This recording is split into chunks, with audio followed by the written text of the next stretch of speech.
하시나니 자녀이면 또한 상속자 곧 하나님의 상속자여 그리스도와 함께한 상속자니 우리가 그와 함께 영광을 받기 위하여 고난도 함께 받아야 할 것이니라. 아멘.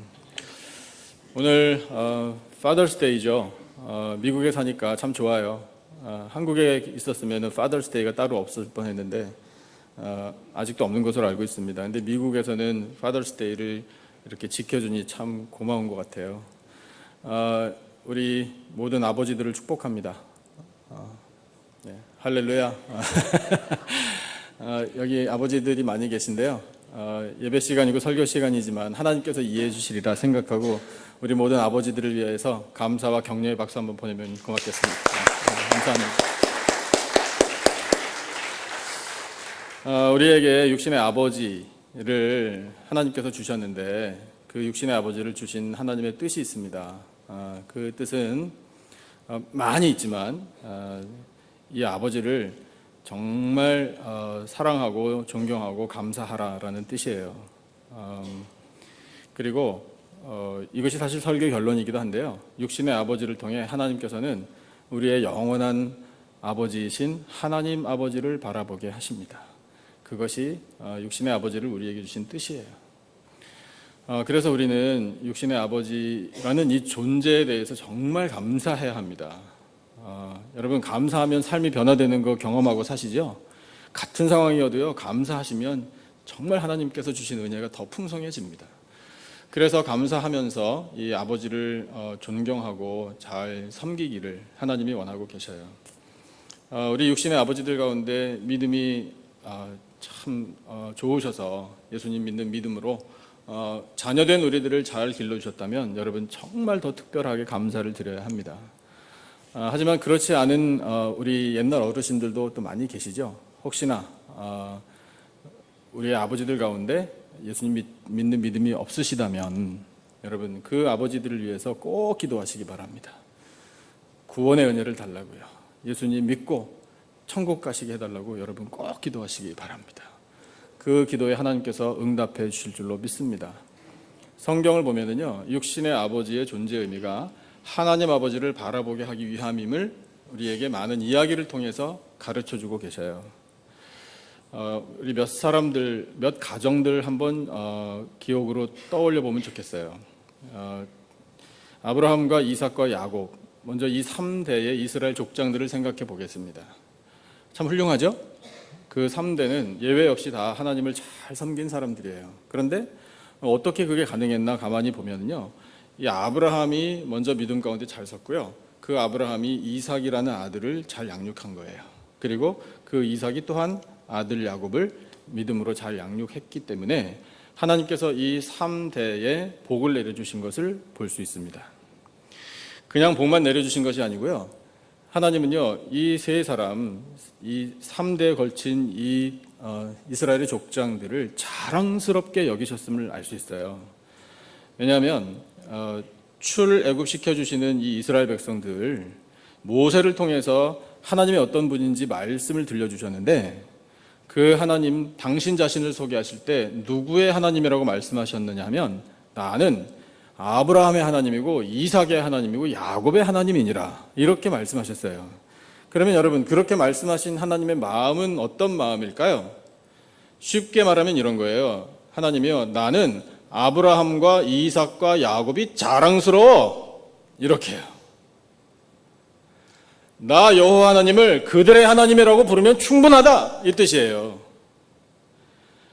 여러분, 우리는 그 한 가지 사실을 가지고도요 정말 사모해야 돼요. 여러분, 오늘 내가 하나님을 믿는 사람 아닙니까? 우리 모두가 다 하나님의 자녀인 줄로 믿습니다. 그러면 우리 하나님 아버지께서 나를 바라보시고 다른 사람, 세상을 향해 하나님이 어떤 분이신지 말씀하실 때 나는 누구의 하나님이다 라고 말씀하시기를, 그래서 나라는 사람을, 나라는 하나님의 아들, 하나님의 딸을 하나님께서 자랑스럽게 여기시기를, 간절히 사모하시기를 축복합니다. 그래서 이 세 사람을 통해 하나님께서 이스라엘 민족을 태동시키셨는데 그 야곱의 12 아들을 12 지파로 삼으셨잖아요. 이스라엘의 12지파가 되었다라는 것이 하나님께서 이 민족을 선택하셨다라는 뜻이었어요. 그런데 그것이 오늘 우리에게도 은혜가 됩니다. 왜냐하면 여러분, 이 시대의 이스라엘의 민족으로 선택을 받은 사람, 영적인 이스라엘 민족이 된 사람들이 바로 우리들이기 때문에 그래요. 야곱의 12아들들을 양육했는데 이 시간에 그 중에 요셉이라는 아들을 다시 한번 생각해 보십시다. 잘 알고 계시죠? 요셉이 17살쯤에 형들의 모함 때문에 애굽의 노예로 팔려가 버렸어요. 애굽 왕 바로 왕의 경호대장인 보디발의 집에 개인적인 노예, 그러나 가정총무로 일을 맡아서 하고 있었습니다. 그런데 어떤 일이 있었나요? 그 보디발의 아내가 이 젊은 요셉을 성적으로 계속 유혹했어요. 강요를 했잖아요. 그때의 요셉이 승리했습니다. 계속되는 유혹을 이겨낼 수 있었어요. 어떻게 이겨냈나요? 많은 요인들을 생각해 볼 수 있지만 가장 핵심적인 요인이 있습니다. 그건 뭐냐면 바로 믿음이에요. 그 믿음이 어떻게 가능했나? 말씀으로 가능했는데 요셉이 이렇게 선포했어요. 내가 어찌 이와 같은 악한 일을 행하여 하나님께 큰 죄를 지으리까? 이렇게 선포했어요. 여러분, 그것이 바로 코람데오, in the presence of God, 하나님 면전에 하나님 얼굴 앞에서 살아가는 삶의 모습이에요. 눈에 안 보입니다. 그러나 요셉은 그것을 늘 감지하고 있었어요. 하나님께서는 나를 지켜보고 계십니다. 이렇게 믿고 살았던 거예요. 그래서 승리했잖아요. 그런데 여러분 생각해 보세요. 그때 요셉의 나이가 10대 후반이에요. 10대 후반 얼마나 혈기왕성합니까? 축구하는 거 보세요. 여러분, 결승전까지 올라갈지 누가 알았어요? 그렇다고 결승전에서 3대1로 졌으니까 에이, 절대 그러시면 안 되는 거 알고 계시죠? 여러분, 대단한 일 한 겁니다. 정말 그늘진 곳에서 그렇게 큰 서포트도 없었는데 우리 언더 20 이 청소년들이 참 대견해요. 요셉도 대견해요. 10대 후반인데 어떻게 그런 굽히지 않는 믿음을 가지고 있었을까? 어떻게 그렇게 깨끗하고 거룩한 믿음을 가지고 있었을까? 성경은 우리에게 정확하게 설명은 안 해주지만 우리가 얼마든지 알 수 있어요. 누구 덕분인가? 아버지 덕분이에요. 아버지 야곱이 요셉을 어떻게 키웠나요? 편애했어요. 채색 옷을 입히고 다른 아들들에게는 입히지 않았던 그 채색 옷을 입혔다라는 건 넌 일하지 마라 이 뜻이에요. 너는 그냥 아버지 옆에 있어. 그래서 들판으로 나아가 험한 일, 굳은 일 하지 않도록 주로 야곱이 자기 곁에 이 요셉을 두고 키웠던 겁니다. 그러면 여러분, 그렇게 편애하는 아들은 대개 망난이잖아요. 그냥 정말 천방지축, 참 이 철없는 아들을 어떻게 할꼬, 이렇게 잘하기 쉽잖아요. 그런데 요셉이 그러지 않았어요. 약간 철부지적인 면이 있긴 있었지만 그렇게 막 나가지 않았습니다. 도리어 훌륭했어요. 그 어떻게 가능했나 가만히 생각을 해보니까 야곱이 그러면 곁에 두고 채색 옷 입히고 뭘 했나 이걸 생각해보면 알 수 있어요. 뭐 했겠습니까? 아버지와 아들 사이에 그때 당시에 할 수 있는 게 뭐겠어요? 대화밖에 없잖아요. 그 대화의 내용이 뭐였겠습니까? 하나님. 야곱이 요셉에게 정말 귀에 못이 박히도록 들려줬던 이야기는 하나님에 관한 이야기예요. 창조에서부터 시작해서 우리 조상들의 하나님, 내 아버지인 야곱과 함께 하신 하나님, 내 할아버지, 그 할아버지와 함께 하신 하나님, 그래서 우리 가문의 역사 가운데 복을 내려주신 하나님, 그 복에 관한 약속을 주신 하나님, 그 하나님에 관한 말을 계속해서 이야기를 들려주니 요셉은 어려서부터 그 말씀을 듣고 자라난 거예요. 그러니까 믿음이 생기는 거예요. 여러분, 로마서 말씀 기억하시죠? 믿음은 어디서 생기죠? 들음에서 납니다. 뭘 들어야? 그리스도의 말씀을 들어야 믿음이 생기는 거예요. 그러니까 말씀 잘 많이 들으시기를 축복합니다. 듣고 자란 요셉이 믿음으로 승리한 거예요. 다니엘과 세 친구 생각해 보죠. 이들도 10대 중반쯤에 포로가 되어서 바벨론으로 끌려갔습니다. 귀족 출신이에요. 여러분, 귀족 출신이면 오늘날 말할 때 재벌 2세나 마찬가지인 거예요. 권력과 사회적으로 사람들이 부러워하는 모든 여건들을 갖추고 그런 환경 속에서 자라난 그런 청소년들이었어요. 그런데 여러분 놀랍잖아요. 바벨론에 끌려가자마자 하나님 말씀하시기를 이 친구들이 뜻을 정했다. 어떤 뜻을 정했나? 바벨론 왕이 주는 산의 진미를 먹지 않기로 뜻을 정했다. 그게 뭘 말하는 거냐 하면 우리 자신의 몸과 영혼을 훼손시키지 않겠습니다 라고 선포한 거예요. 하나님이 주신 거룩함을 지키겠습니다. 그것뿐만입니까? 맹렬히 타는 용광로 속에 떨어지도록 결정된 거예요. 사자굴, 포효하는 그 흉포한 사자굴에 떨어지도록 결정됐어요. 선포됐습니다. 여러분 잘 기억하셔야 돼요. 용광로 속에 들어갈 뻔했다가 안 들어갔나요? 아니면 들어갔나요? 들어갔습니다. 사자굴 속에 떨어질 뻔했다가 살았네 그래가지고 안 들어갔나요? 아니요, 들어갔어요. 그건 뭘 말하나요? 죽었다 이 말이에요. 이미 죽은 거예요. 그런데 이 소년들이 난 죽기로 각오했습니다. 죽어도 상관없습니다. 뜻을 굽히지 않겠습니다. 하나님 외에 다른 것은 섬길 수 없습니다. 10대 중반이었어요. 어떻게 가능했을까요, 그게? 성경은 우리에게 정확하게 말씀을 해주곤 있지 않지만 우리가 또 짐작할 수 있어요. 누구 덕분일까요? 아버지들 덕분이에요. 포로로 끌려오기 전에, 나라 망하기 전에 그 아버지들로부터, 부모님으로부터 신앙교육 잘 받은 거예요. 철저하게 받은 거예요. 한 사람만 더 생각해 보죠. 디모데. 디모데가 사도 바울의 선교에 동력을 했습니다. 젊은 나이에. 그리고 역시 젊은 나이에 까다롭고 참 목회하기 어려운 에베소 교회 목회자가 됐어요. 어떻게 그게 가능할까요? 사도 바울은 모든 것을 다 내려놓고 전적으로 선교에 헌신했던 사람인데 어떻게 그런 선교사를 따라다니며 정말 어리다고 할 수 있는 그런 나이에 이 디모데가 선교의 사역에 동참할 수 있었을까? 그리고 어떻게 청년인데 목회자가 될 수 있었을까를 가만히 생각해 보면 이것은 성경이 우리에게 답을 주고 있어요. 그 외할머니 로이스, 그 어머니 유닉의 덕분이라고. 거짓 없는 믿음을 그 외할머니와 어머니가 가지고 있었는데 그 거짓 없는 믿음을 디모데에게 잘 가르쳐줬다고. 게다가 이 디모데의 영적인 아버지 스승이 누굽니까? 그 사람이 사도 바울이에요. 말씀 가르치고 훈련하고 선교지 다니면서 연단 받고 키워지고 그런 양육을 통해 사도 바울이 육신의 아버지는 아니지만 그러나 이 땅에서 영적인 아버지 노릇을 한 그 아버지 덕분에 그 부모 덕분에 디모데라는 훌륭한 그리스도인 하나님의 사람이 생겨난 겁니다. 그러면 여러분 이와 같은 사례를 통해서 오늘 우리가 다시금 깨닫게 돼요. 여러분 이 땅에서 우리가 그 육신의 아버지의 사랑을 통해 하나님 아버지의 사랑을 깨닫게 됩니다.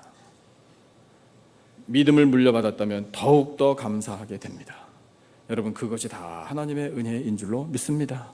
그래서 우리가 아버지가 되었든 자녀가 되었든 누구든지 상관없이 모두가 다 이제 한 하나님 아버지를 바라보게 됩니다. 하나님 아버지의 은혜를 기억하게 됩니다.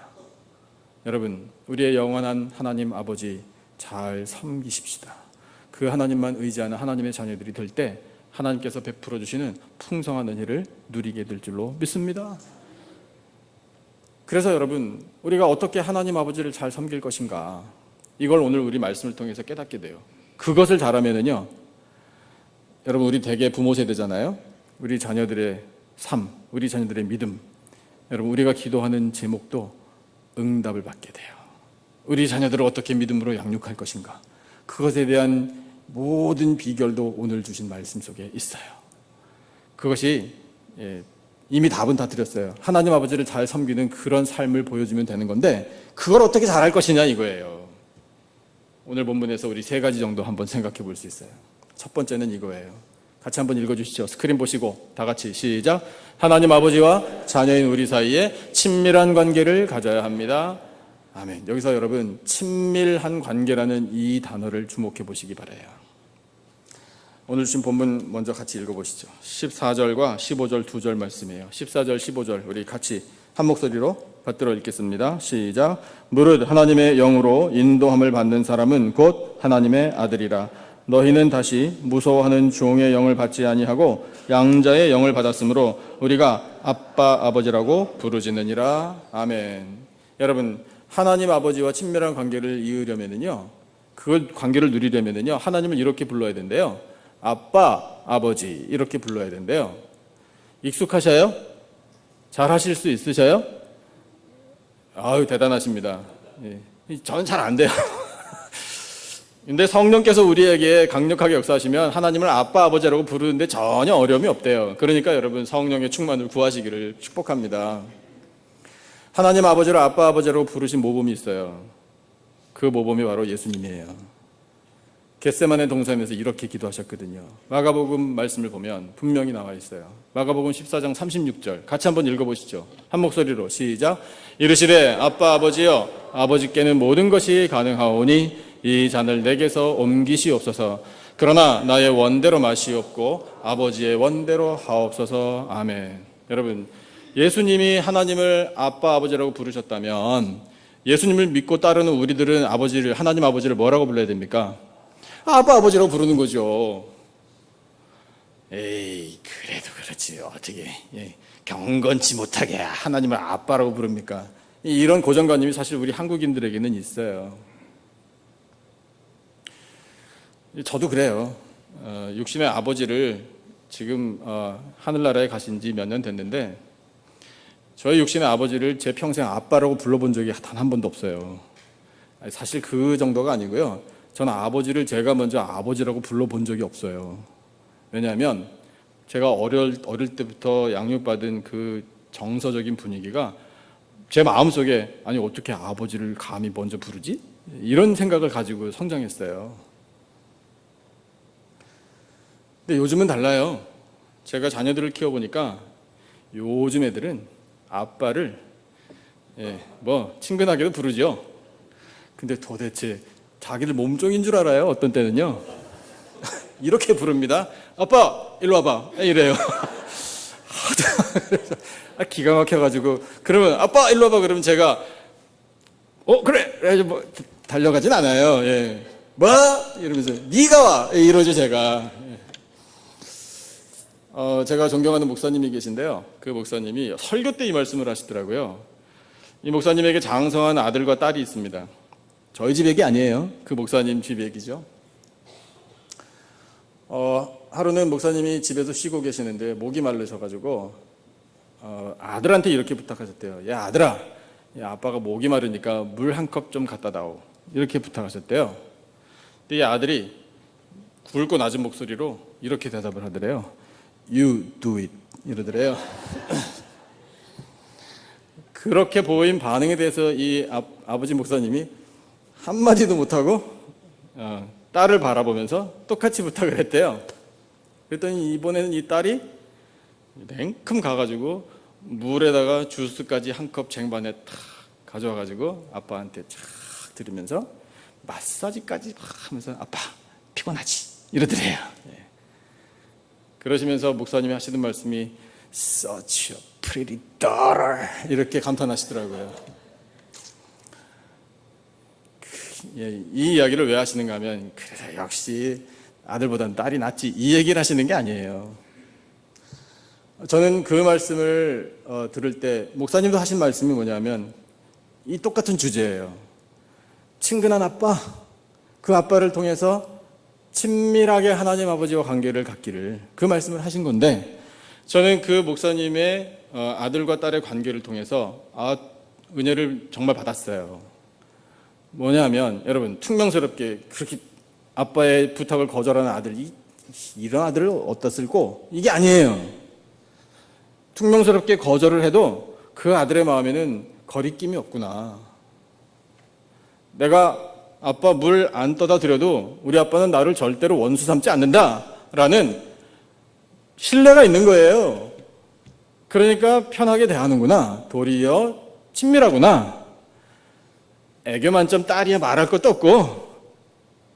그렇다면 이 땅에서 우리 육신의 아버지들이 육신의 자녀들과 그런 친밀한 관계를 누릴 줄 알고 자녀들도 아빠와 그런 관계를 누릴 줄 안다면 이와 같은 것을 그대로 하나님 아버지께 향하도록 하면 되는 거 아닌가? 이제 이런 생각을 하게 되는 거예요. 여러분, 우리 하나님 아버지께서는요, 하나님이 저기 하늘나라 너무 멀리 계셔가지고 근엄하셔가지고 우리는 고개를 들고 쳐다보지도 못하는 무서운 분이 아니랍니다.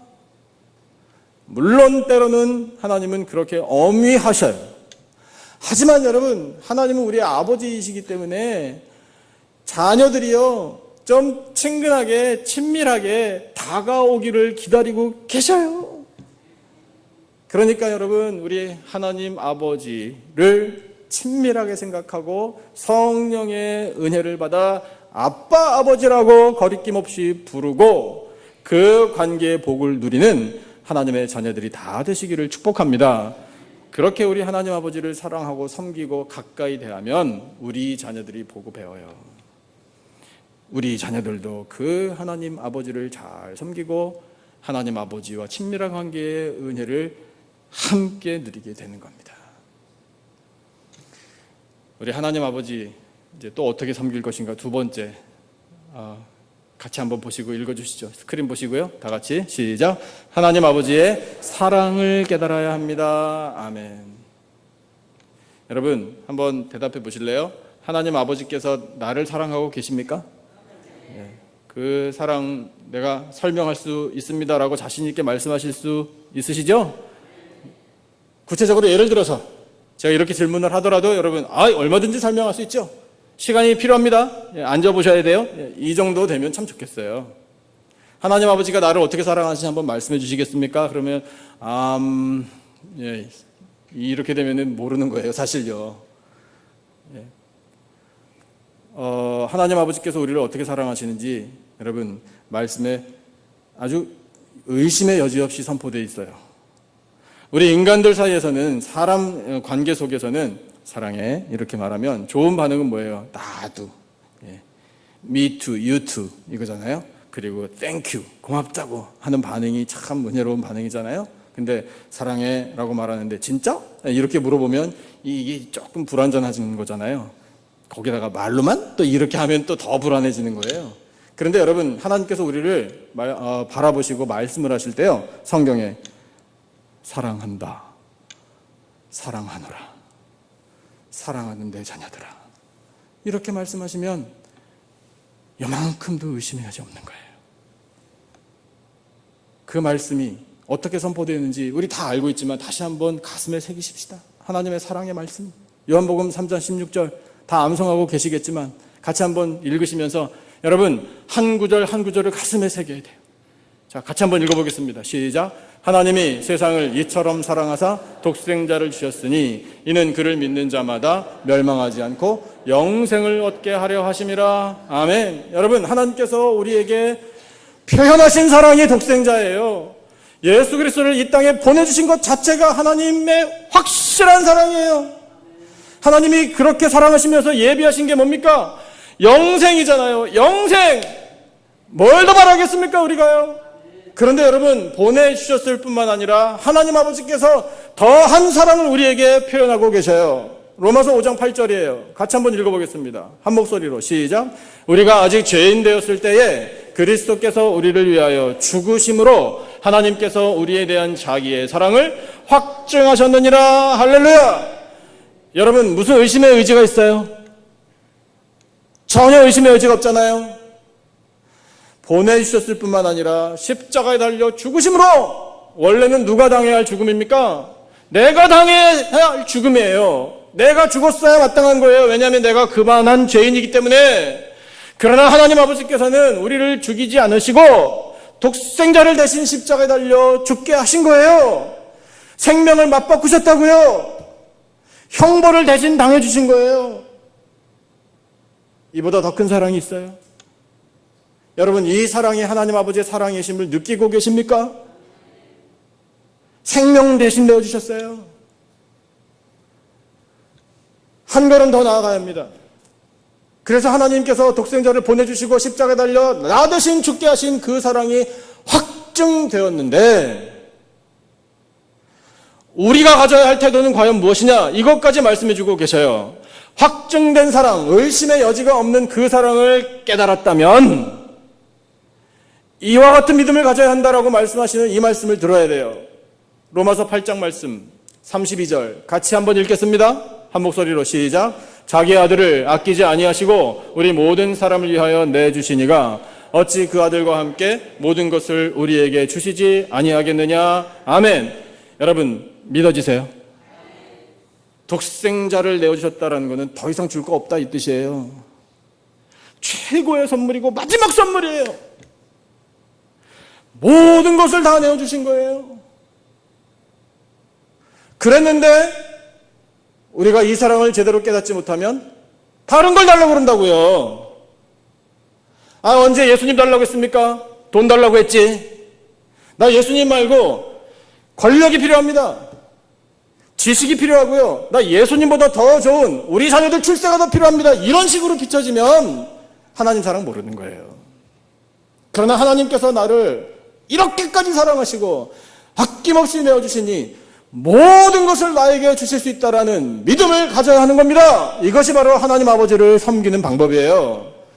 그렇게 섬기는 우리 아버지들, 우리 부모 세대를 바라보는 자녀들도 그 하나님 아버지께서 모든 것을 내어주실 수 있다라는 믿음을 갖게 될 겁니다. 여러분, 하나님 아버지의 사랑, 성령께서 우리에게 임하실 때 제대로 알고 깨달을 수 있어요. 그러므로 성령께서 주시는 은혜를 사모하시기를 축복합니다. 오늘 주신 말씀에도 나와 있어요. 여러분 16절 한번 같이 읽어보시죠. 16절 하나님 아버지의 사랑을 깨달을 수 있는 비결. 16절 다 같이 한 목소리로 시작. 성령이 친히 우리의 영과 더불어 우리가 하나님의 자녀인 것을 증언하시나니. 아멘. 성령께서 우리에게 말씀하십니다. 너는 하나님의 자녀라. 너는 하나님의 자녀이기 때문에 하나님 아버지께서 모든 것을 내어주신다. 독생자까지 아낌없이 내어주신 하나님 아버지께서 무엇을 아끼겠느냐. 이렇게 성령께서 우리에게 들려주시는 거예요. 그렇게 증언해 주십니다. 여러분, 하나님 아버지의 이 말로 다 표현 못할 큰 사랑 받아 누리며 행복해하며 감사하며 사시는 복된 자녀들이 되시기를 축복합니다. 세 번째, 우리 하나님 아버지 어떻게 섬겨야 할 것인가 말씀을 통해 이렇게 배우게 돼요.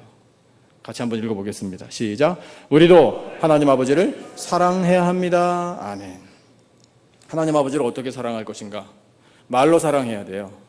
하나님 아버지 사랑합니다. 이렇게 말해야 돼요. 자, 저를 따라 여러분 이 시간에 하나님께 고백을 드리겠습니다. 하나님 아버지, 좀 확실하게 해요. 하나님 아버지 사랑합니다. 사랑합니다. 우리의 이 고백을 우리 하나님 아버지께서 들으시고 기뻐서 춤까지 추실 줄로 믿습니다. 말로만 하면 안 되겠죠? 사랑하는데 이 말에 힘이 있으려면 어떻게 해야 돼요? 뭔가 실천이 따라야 되잖아요. 사랑한다며 그러면 뭔가 보여줘야 되잖아요. 우리 하나님께도 보여드려야 할 거 아닙니까? 하나님 아버지 사랑하는데요, 이걸로 보시면 확실하게 아실 수 있습니다. 이런 거요. 그것도 말씀으로 다 가르쳐주고 계셔요. 요한일서 말씀을 보면은요, 참 하나님 친절하셔요. 사랑하는 자들아 우리를 부르시고요, 요한이라는 제자를 통해 우리가 서로 뭘 하자? 사랑하자. 자, 그 다음 말씀 계속 읽어주세요. 사랑은 시작. 사랑은 하나님께 속한 것이니 사랑하는 자마다 하나님으로부터 나서 하나님을 알고. 다음 8절. 사랑하지 아니하는 자는 하나님을 알지 못하나니 이는 하나님은 사랑이심이라. 아멘. 하나님께서 우리에게 가르쳐 주시는 하나님 사랑의 방법은 서로 사랑이에요. 예수님의 제자들을 바라보면 알 수 있어요. 예수님의 제자들이 예수님의 말씀을 듣고요, 꿈을 꿨어요. 근데 헛된 꿈을 꿨어요. 나라에 대한 꿈이에요. 그 나라가 우리 이스라엘 민족은 나라를 로마에게 잃어버리고 빼앗겼으니 나라를 되찾아야 한다. 정치적인 이스라엘, 새로운 독립국가 세워주시겠구나. 이걸 꿈꾼 거예요. 헛된 꿈이죠. 그러면 여러분, 그 제자들의 말에 따라서 진짜로 그렇게 됐다면 새로운 이스라엘이라는 독립국가가 세워질 때 왕은 누구예요? 당연히 예수님이죠. 그러면 그 왕 밑에 제일 높은 자리는 누가 차지해요? 당연히 자기들 차지죠. 그래서 그걸 꿈꾼 거예요. 예수님이 빨리 왕이 되셨으면, 그리고 우리는 권력자들이 되었으면 좋겠다. 이런 마음을 가지고 서로를 봐요. 다 무슨 상대예요? 다 경쟁 상대인 거죠. 네가 높냐 내가 높냐 이랬단 말입니다. 그것이 예수님의 제자들의 마음속에 품었던 그런 헛된 욕망이었어요. 예수님의 제자들이라는 이 공동체는 교회를 보여주는 예표입니다. 교회인데 마음은 모래알이에요. 다 경쟁 상대예요. 그만큼 부족했던 거예요. 더 부족한 면이 드러났어요. 예수님께서 너희 중에 하나가 나를 팔리라.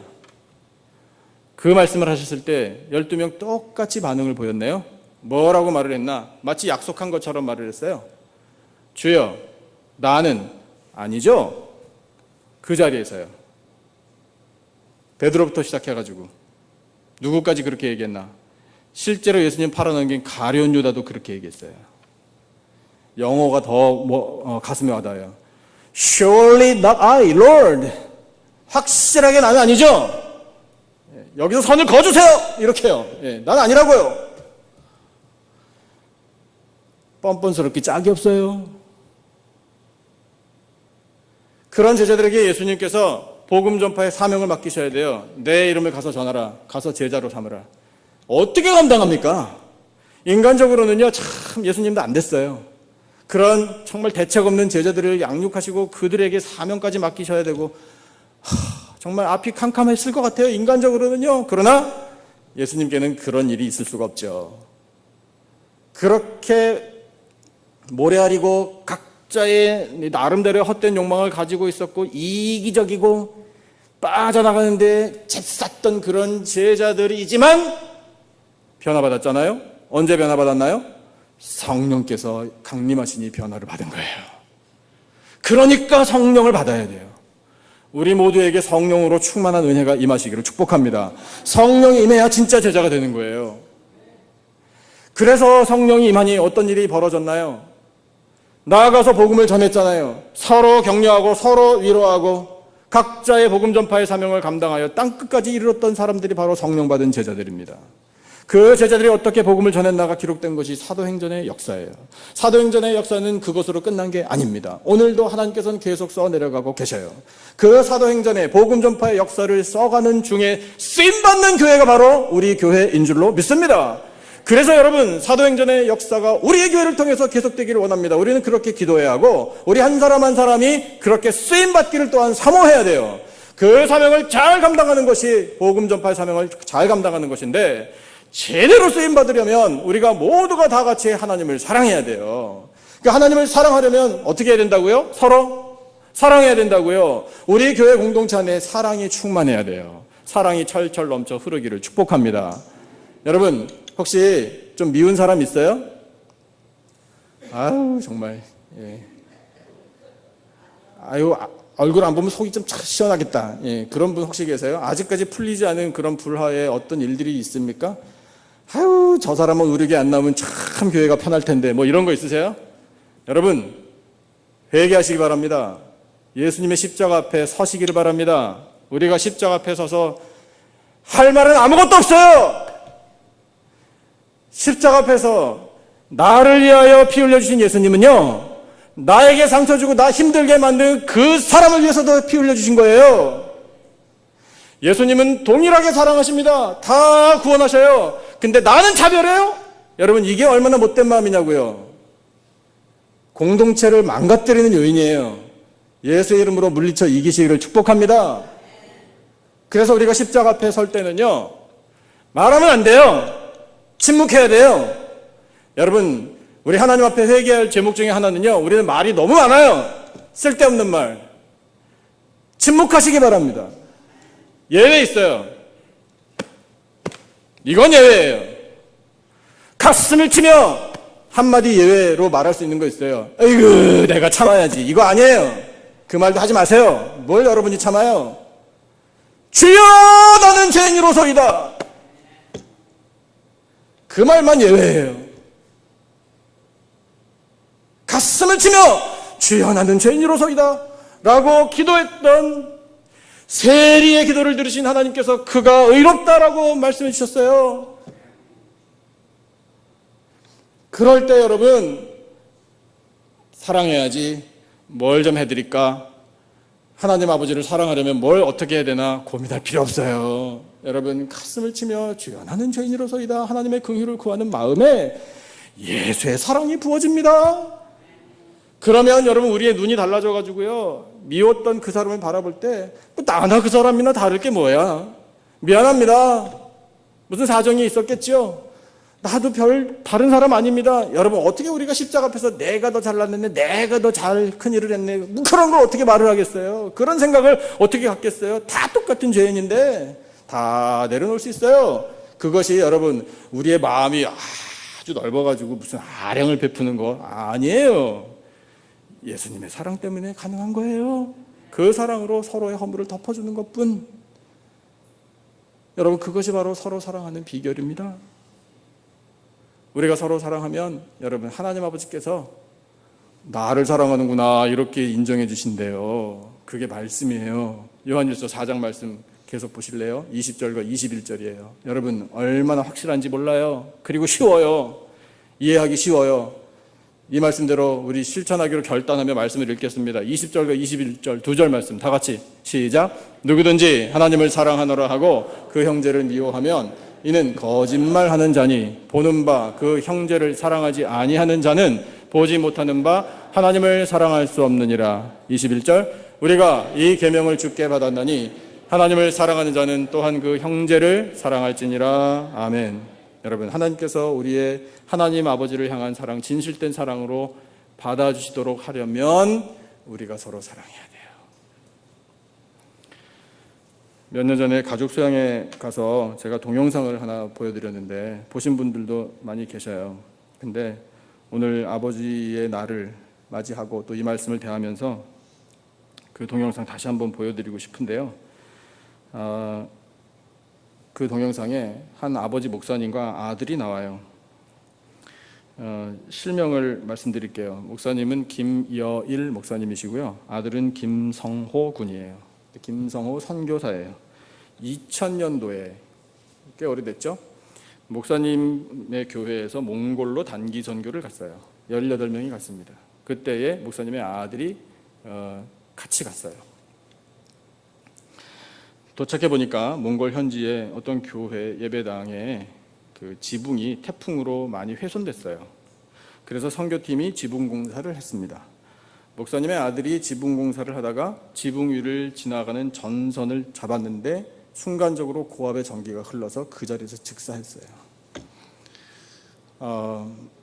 선교를 갔다가 돌아오지 못한 이 아들을 생각하는 부모님의 마음이 어땠을지 제 가슴이 다 찢어지더라고요. 그리고 또 한 가지 생각이 드는 것이, 십자가에 달려 온몸 찢기고 피 흘려 돌아가시는 독생자 예수 그리스도를 바라보시는 하나님 아버지의 마음이겠구나. 그 아버지의 마음이, 그런 생각이 오버랩 되면서 또 하나님 아버지의 사랑을 생각하게 되더라고요. 목사님이 이 일을 당했을 때 처음에는 이렇게 절규하며 고백했습니다. 하늘이 무너진 것 같았다. 왜? 24 젊은 나이에 목사의 아들인 우리 성호가 왜? 너무나 분하고 억울하다는 생각이 들었고 나의 감정을 걷잡을 수가 없어 하나님께 부르짖고 항의했다. 하지만 곧이어 나는 하나님의 위대하신 계획 앞에서 회개한 후 하나님의 뜻에 순종하기로 했다. 이것이 목사님의 고백이에요. 이 아들의 시신이 한국으로 돌아오지 않았어요. 몽골 땅 울란바토르 근처에 이 아들이 가서 사역했던 그 땅 이흐나랑이라는 그 공동 묘지에 묻혔습니다. 그런데 그것이 몽골 선교를 위해서 결코 헛되지 않을 결실이, 미랄이 됐어요. 목사님이 기도하시다가 응답을 받았습니다. 우리 아들을 하나님께서 몽골 선교를 위한 제물로 받으셨구나. 그 이후에 이 목사님과 교회가 너무나 큰 슬픔과 상실과 상처잖아요. 근데 이것을 선교로 승화시켰어요. 많은 선교 헌금을 모았어요. 그리고 그 헌금으로 몽골에 훌륭한 선교 센터를 건립했어요. 그리고 선교사를 파송하고요. 현지에 5개의 교회를 개척했어요. 그리고 이 아버지 목사님도 자원하시고 몽골 선교사로 가셨습니다. 그 전까지요. 이 몽골이 미전도 종족에 분류됐었어요. 미전도 종족이란 그리스도인이 인구에서 1% 미만인 나라와 민족을 말해요. 그랬는데 이 일 이후에 성령의 역사가 폭발적으로 일어났어요. 수많은 교회들이 세워지고요. 수많은 성도들이 세워졌어요. 성령의 역사예요. 오늘날 감리교단에서 아주 좋은 몽골 신학교를 세워서 이제는 거기에서 현지인들의 목회자가 양성되고 있어요. 그것이 그 2000년 이 목사님의 아들이 순직한 이후에 일어난 일이에요. 김여일 목사님이 주례하셔가지고 결혼하신 가정이 우리 성도님들 가운데 계셔요. 그리고 제가 알기로는 그때에 일찍 하나님의 부르심을 받은 그 아들을 주일학교에서 가르치신 가정이에요. 제가 그 말씀을 듣고 얼마나 감격적이었는지 몰라요. 이 땅에 보내주신 육신의 아버지와 아들을 통해서도 하나님께서는 역사하고 계십니다. 그래서 여러분, 우리는 육신의 아버지의 노릇도 잘해야 되고 육신의 자녀의 노릇도 잘해야 됩니다. 예수 안에서 믿음으로. 그리고 그런 관계를 통해 우리는 영원한 하나님 아버지를 바라봐야 됩니다. 여러분, 하나님 아버지와 늘 친밀한 관계를 이어가시기를 축복합니다. 하나님 아버지께서 자녀인 우리를 얼마나 사랑하시는지 말로 다 표현 못할 사랑 깊이 깨달아 아시기를, 또한 누리시기를 축복합니다. 이제 우리도 하나님 아버지를 사랑하십시다. 그렇게 사랑하는 우리 아버지 세대와 자녀 세대 모두가 다 된다면 믿음은 물려질 거예요. 승리하게 될 줄로 믿습니다. 하나님의 영광으로 가득하게 될 줄로 믿습니다. 마지막으로 제가 말씀드린 그 동영상 다시 한번 보시면서 하나님 말씀 기억하시면 좋겠습니다.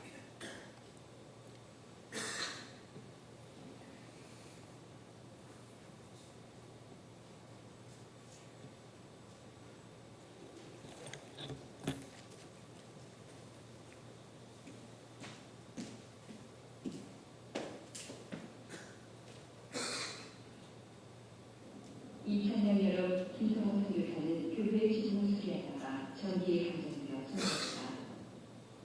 순교의 행동을 하는 것은 쉬운 게 아니다. 엄청난 눈물하는 그것을 운명하는 듯 보였다.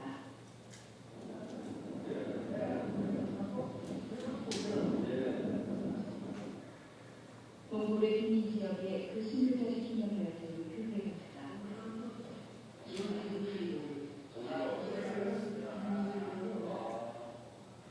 그런데 이 지역에 놀라운 흥분이 일어나고 있다고 한다.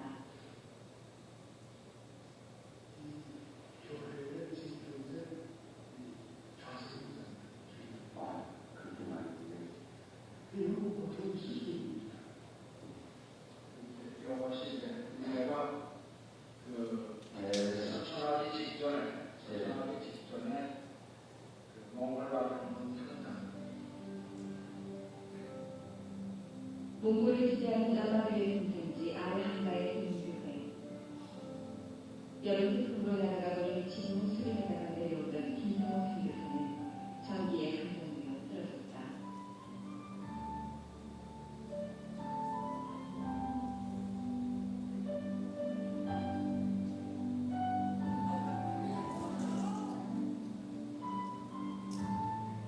역사상 순교하는 장면이 영상에 촬영된 일은 드문 것이다.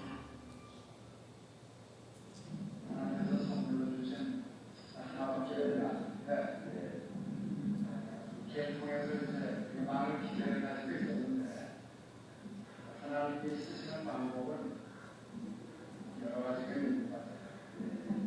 우리가 생각하는 이상의 큰 열매들을 이제 그 안타까운 희생 이후 막혀있던 몽골 땅에 복음의 문이 열리기 시작했다. 신학을 공부하는 학생들은 물론 몽골의 희망인 청년들 부분이 2000년 이후에 신앙을 하게 되었다고 한다.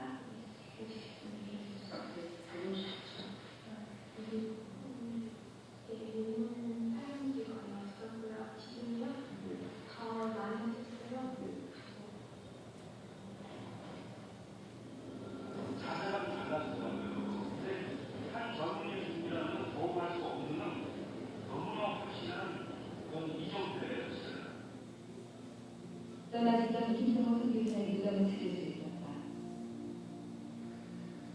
광활한 초원 위에 지구상에서 가장 큰 공동묘지가 펼쳐졌다. 그들 가운데 20대의 그 청춘을 이빨에 갇힌 한 영혼이 들었었다.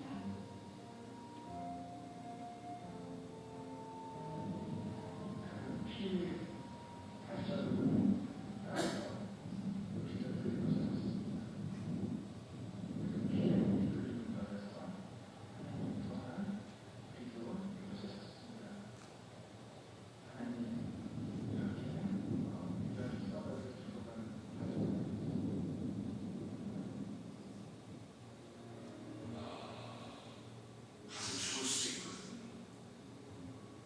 사랑하는 사람을 이룰 수 있거든. 선교지는 어떤 선교지도 환영받는 선교지는 없어. 해적당하고 왕따당하고 환영받지 못하고 한국에처럼 돌아다녀야 해. 그래도 그걸 잊지 못해서 또 돌아가고 또 그런 분들이 있기 때문에 세계는 그래서 희망이 있는 것이고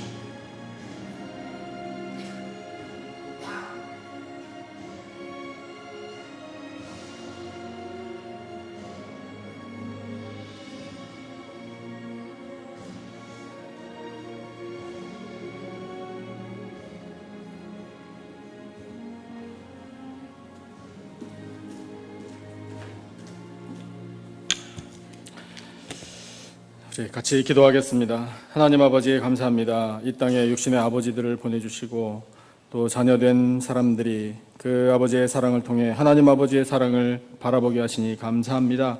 하나님, 이제 저희 모두 하나님 아버지와 친밀한 관계를 이어가기를 원합니다. 하나님의 말할 수 없는 크신 사랑을 잘 깨달아 알기를 원합니다. 저희들도 하나님을 사랑하기를 원합니다. 서로 사랑하여 하나님 아버지를 기쁘시게 해드리기를 원합니다. 성령이여 우리에게 충만히 역사하여 주셔서 이 말씀대로 살아 하나님 아버지 잘 섬기고 또한 이 땅에서 육신의 아버지로서 자녀들도 믿음으로 잘 양육하는 하나님의 자녀들이 다 되게 하여 주시옵소서. 귀한 말씀 들려주심을 감사하오며 예수님의 이름으로 기도드리옵나이다. 아멘. 찬송 294장 함께 하시면서 하나님 앞에 예물 바치겠습니다.